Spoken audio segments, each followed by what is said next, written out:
Games are made out of a series of ever longer loops. And understanding these loops allows you to tune them to best fit the audience that you're going for. Down at the smallest level, we have frames.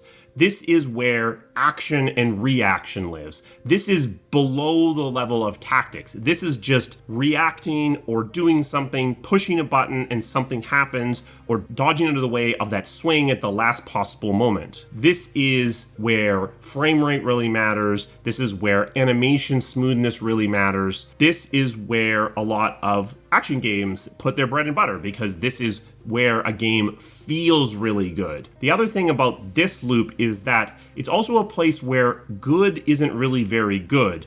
If you make a fighting game that has a pretty good inner frame loop, that's probably going to be a game that's rated in the 50s or 60s, because that's what those kinds of games are all about. So to do a mediocre or even adequate job down at this micro level is to potentially doom your game to failure. Now, the reality is that a lot of genres don't really care about this innermost loop that much, and we'll talk about that in a second. Moving up by a factor of 30 to 60, we get into seconds. Seconds, you're starting to move away from your lizard brain and start to think about what's going on. I am leading this guy so I can shoot him with my gun. I am going to move around the battlefield quickly to get behind cover. I am starting to think about what's going on a little bit. I'm still pretty reactive. Here you're starting to at least be conscious of what you are doing. It's not just purely down in the reflex and muscle memory parts of your experience. What you'll notice is that we're moving up by a factor of about 30 to 60 each time we go up one larger loop. So moving from seconds to the next stage, we're obviously moving up into minutes. When we're in this stage of minutes, this is the length of a single combat in an RPG, or the act of us moving in the exploration part of a game. This is about how long most puzzles should take, minutes. Here, you're starting to engage larger, more tactical thinking beyond just reacting to what's going on in the moment, which is what exists at the frames and seconds. Up in the minutes, you're starting to make plans and thinking a little bit into the future as you're wondering what to do next. The most obvious example is with a puzzle where you're figuring out that I need to slide this tile over in order to get out of the way of that, and you're starting to think several moves into the future. Minutes is where a lot of what devs call activities live. If you have to hold a point for 3 minutes against wave after wave of enemy, that's minutes. Solving a puzzle, that's minutes. If you have to collect 6 different keys to open the door, that lives at minutes. And often you see this actually being one of the places where a lot of games fall down. If you look at a game like Anthem, its frame level and second level stuff is okay, and you might argue that it's not okay enough, but it's okay. Its hour level and week level loops are actually pretty good. It's got a reasonably good story. Its progression, at least at launch, was all right. But the place where it actually suffers the greatest weakness is in its activities. It has only a few different minute level activities that it can engage in, and then it's forced to reuse those mechanics over and over again in order to fill out this loop. Neglecting any loop that is necessary for your genre can spell disaster for your game. For a lot of games, minutes is actually where their matches live. This is the length of a match in Marvel Snap, but also the length of a match in most competitive shooters and most sports games, because they've actually, in the sports games, taken the real world example and compressed it down into this loop level to get the experience really good. Minutes is where you start to get more tactical thinking. I'm going to leave cover to run over there and climb that tower because I'm pretty sure there's a heavy machine gun on the top of that tower, and getting there is going to give me an advantage.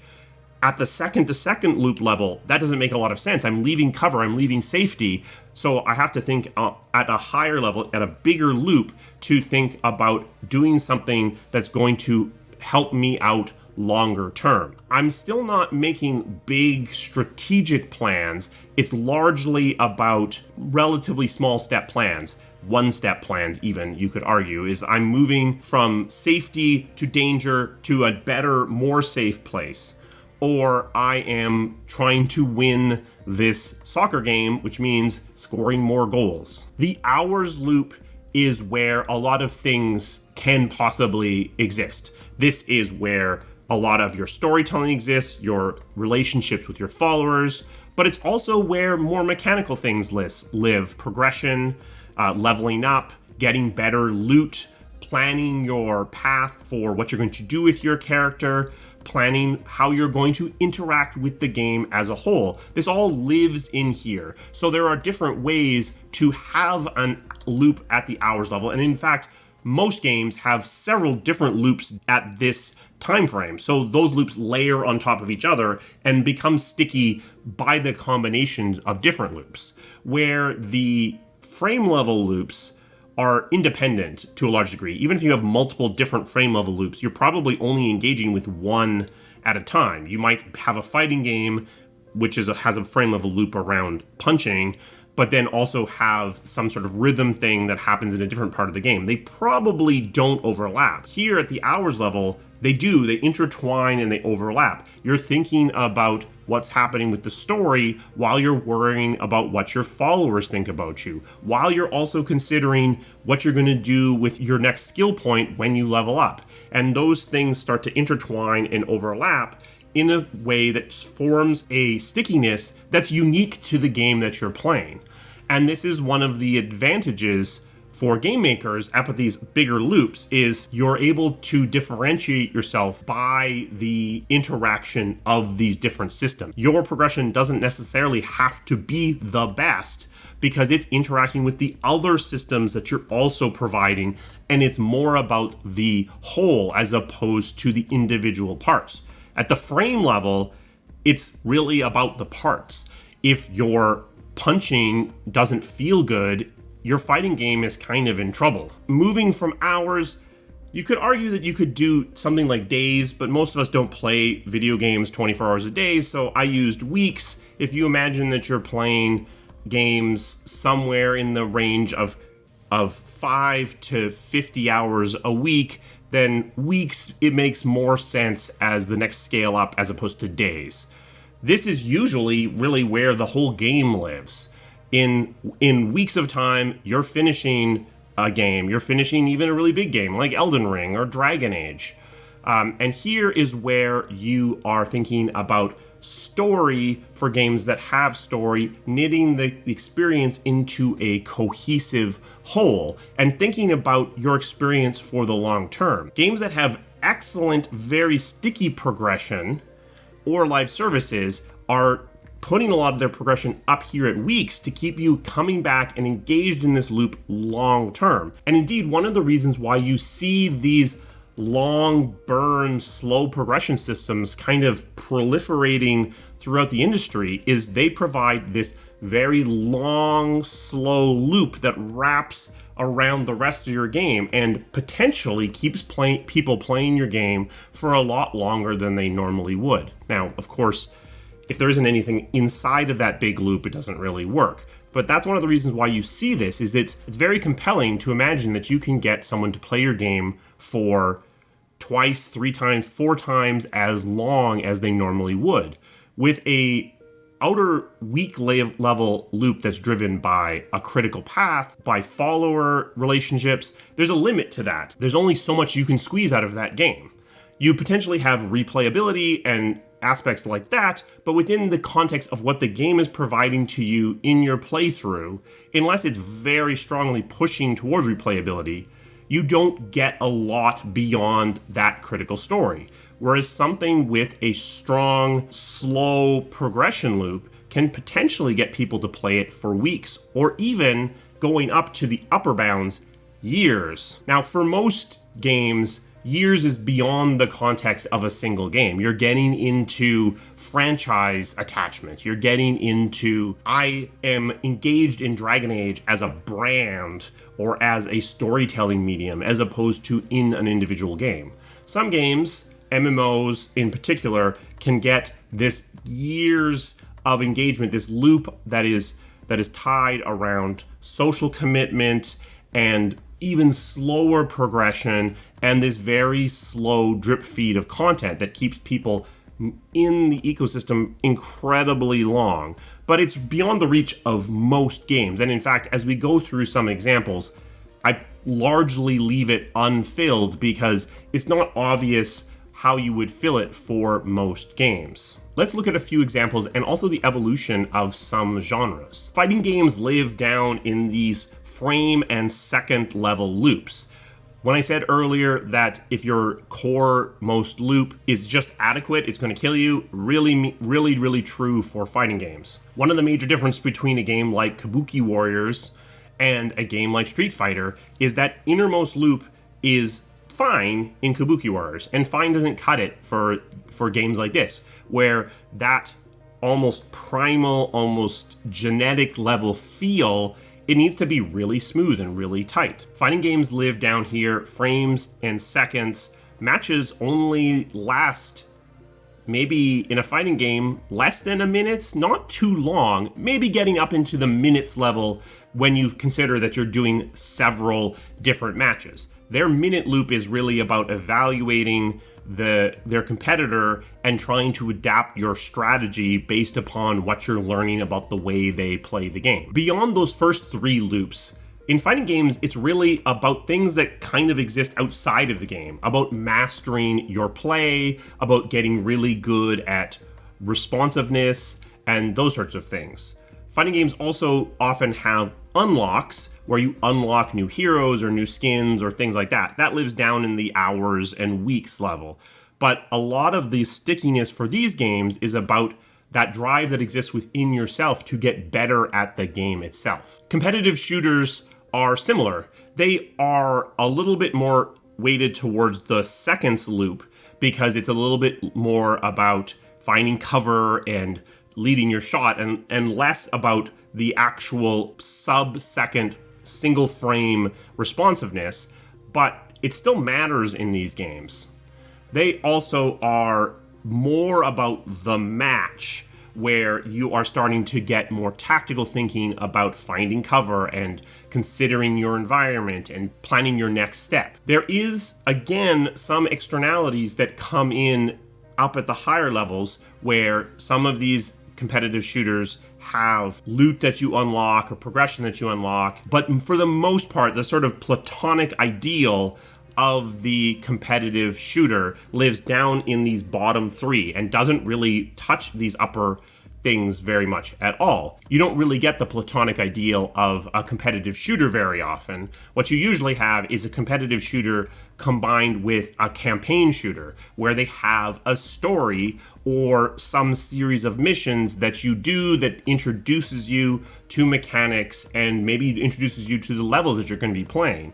And that provides additional loops down in the minutes and hours and potentially even weeks, where you're playing through these missions, you're learning some story, you're being drawn through a campaign of some sort. For a pure competitive shooter, it's really about the thing that keeps you in there, like with the fighting games, is about personal internal goals, about getting better, about your ranking, about leaderboard, which is why competitive games really push into these competitive, self-driven systems, because improving your rank on a leaderboard, a powerful loop that lives in the hours and weeks loops without a huge amount of investment from the dev side. Now, as we watch the evolution of the shooter, the newest addition to the shooter supergenre, if you will, is the looter shooter. The looter shooter has really anchored itself on these longer loops by introducing very long, very slow progression that gives you a reason to keep playing. Consider the way you're going to progress your avatar or the character that you're playing, chase different opportunities, also potentially anchoring it on some degree of story that lives up in the hours and weeks level, but really anchored on progression. So what the looter shooter is doing is it's taking the internal progression of I'm getting better at this shooter, I'm learning the maps, I'm getting better at leading people, I'm getting a better understanding of how to play with the mechanics, and layering on top of that a game level progression of and my character is learning new abilities or getting better guns that allows them to get better and more competitive and better able to be awesome in this game. And those two things combined together, very powerful in that outermost set of loops. Moving from shooters over to RPGs, when we go back to turn-based RPGs live up at the top. They don't really have anything that happens at the frame level. I mean, arguably, any UI interaction is a frame level loop. They don't really have anything that even really happens at the second level. I mean, you could argue that picking an ability is down in the seconds and doesn't live up in the minutes. But for the most part, they're actually asking you to engage relatively tactically in the combat. So you could be spending quite a bit of time, more than a minute, considering your choices on each and every character in order to think about what you're going to do and to consider the way that you're going to have your party engage in the challenge that you're going to have. This is also where a lot of turn-based tactical games live. They live up here in these upper bound. Combats might take longer than an hour, and then it's about progression and moving your way through the story and interacting with the other characters in the world and learning what's going on. As we move from turn-based games into the next evolution, which was the pause and play, so games like Baldur's Gate push some stuff definitely down into the seconds level. Still not asking for any frame level responsiveness from you, but things are happening in kind of real time, so you're having to pay attention to what's going on. Now you can pause at any time and essentially just boot everything up one loop level, but you do have to do that. So there's a little bit more interaction and micro stickiness to a pause and play game over a pure turn-based game, which is why turn-based game have become increasingly niche, because they lose that stickiness at the second to second level because you don't really have anything that's going on at the second to second level. For some people, that's what they like, but it isn't as mainstream of an attractiveness as something that has a bit more going on in that micro level. Then what we do is we move from the pause and play up into sort of the 2000s action RPG. So things that would be called an action RPG back in the 2000s would include things like Dragon Age Origins. So here you're starting to get a little bit of frame level timing, not too much, because you don't have active block. You can still pause the game a lot, but it's expecting you to do it a lot less than you would have done it in something like Baldur's Gate, or maybe it doesn't allow you to necessarily pause at all, like a Morrowind or a Daggerfall. It's moving, again, more fidelity, more responsiveness down into these lower loops, making the game more accessible to a larger group of people. And then when we get to sort of a modern action game, like an Elden Ring, it's got frame stuff, it's got blocking and dodging, it's got stuff that exists down at the very micro level where the game needs to be responsive at the frame level timing. And what you may start to notice is that I'm not shortening any of these bars, we're just adding more stuff.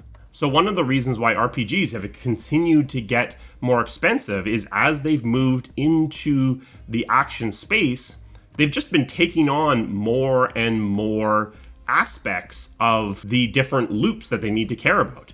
And they can't, or at least they shouldn't, ignore or abandon their upper loops around storytelling and character interaction in order to fulfill the needs of these lower level loops. So there's just more to do. So those first four on RPG are kind of an evolution of the sort of AAA standard RPG, moving from turn-based into action RPG. The MMO is a divergent evolutionary path where it doesn't really have stuff down at the frame level. At least most MMOs don't. Kind of like the 2000s action RPG, or even something a little bit older than that from the smallest loop. But what it does, like the looter shooter, is introduce a stickiness at the very upper level around long, slow progression, around social obligation, in order to make the genre super sticky. One final thing to look at is the action-adventure. Here, what you had for a long time were action-adventure games that were quite short, maybe 2, 3, 4 hours. So they effectively had nothing beyond the hours loop, because unlike most games where the game itself lives in the weeks line, in the case of something like an Uncharted, the game lives in the hours line. You're finishing this game in less than 10 hours. You're very unlikely to not have finished it in a single week. So they were having a lack of stickiness at the longer loops. So people would buy the game, play it, and return it, or they would watch it a stream, or things like that. What has happened is that we've now got a lot of games that would have traditionally been considered action-adventure games, like the new God of War, which are a lot longer, which have a lot more story, which have characters that you interact with, that look a lot like RPGs. They have progression. They have mechanics that live in these longer loops. Things like progression, things like storytelling and character interaction. And so what you end up with now is we have a weird situation. Is we layer the current state of RPG over the current state of the action-adventure game, what you have is a weird state where the games are similar in a lot of ways, but end up having a lot of difficulty being compared against each other. So a game like God of War doesn't have the stickiness of characters or progression even, or story that a true AAA RPG has.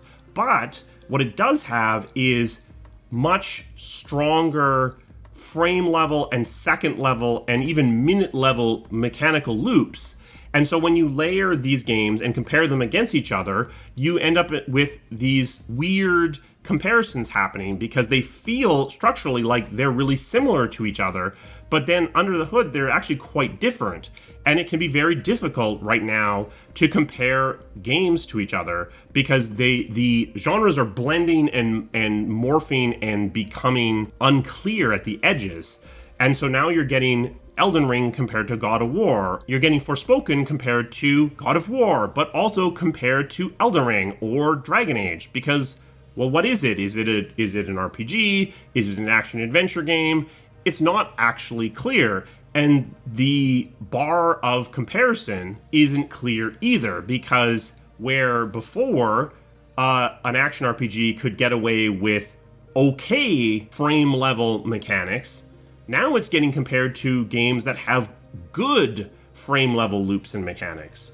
So does it need to bring its bar up? What is the path forward? It is not clear right now. It's actually quite a confused thing that's going on. You see it in the review landscape, where games are being evaluated by different outlets to clearly different criteria. I think that what we'll probably continue to see over the next little while is the action RPG and the action adventure game will eventually just blend into one genre, and then we may see the reemergence of the turn-based pause and play and old school action adventure games, which have lower fidelity expectations down at the faster loops. But I guess we'll see, but right now it's kind of a mess.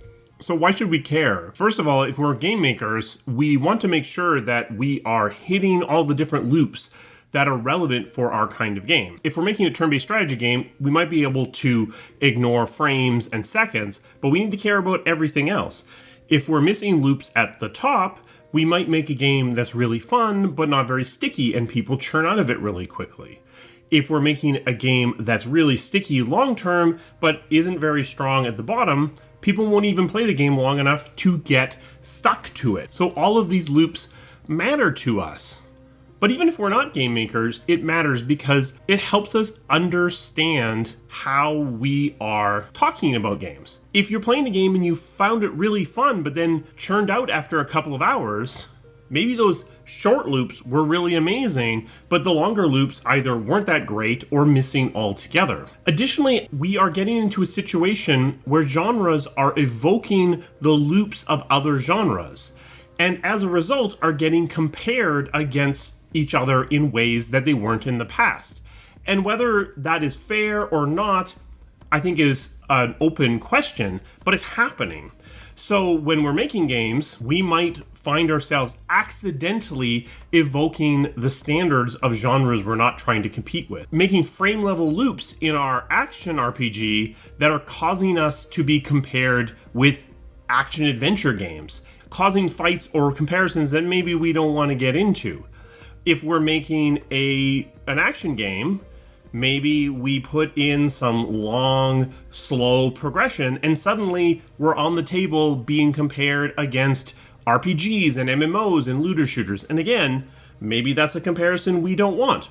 Or maybe it is, but at least by having this basis of knowledge, we're able to have these conversations with each other and do things with intention. Special thanks to my members. They provide the resources that this channel needs to keep running. If you're interested in becoming a member, there's a link to that down in the description. We have merch now. This is File It All at Triage Sorted Out. If you're interested in picking up some merch, there's a shelf below this video as well.